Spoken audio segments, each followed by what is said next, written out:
بسم اللہ الرحمن الرحیم۔ اللہ کے نام سے شروع جو نہایت مہربان ہمیشہ رحم فرمانے والا ہے۔ افضل عبادت کیا ہے؟ ایک ظالم بادشاہ نے ایک نیک فقیر سے پوچھا کہ کون سی عبادت دوسری عبادتوں سے افضل ہے؟ اس فقیر نے نہایت سکون سے کہا کہ اے بادشاہ سلامت، آپ کا دوپہر کو سو جانا افضل عبادت ہے، اس وقت لوگوں کو سکون ملے گا۔ بادشاہ نے فقیر کے اس جملے سے ایک بڑا سبق حاصل کر لیا اور اپنی اصلاح کر لی۔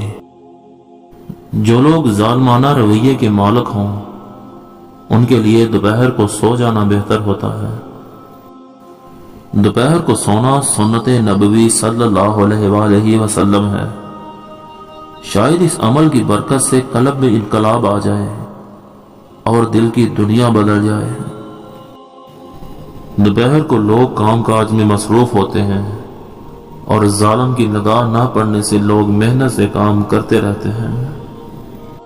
ظالم لوگ فتنہ ہوتے ہیں، جتنی دیر وہ سوتے رہیں یا غیر حاضر ہوں لوگ راحت کی سانس لیتے ہیں۔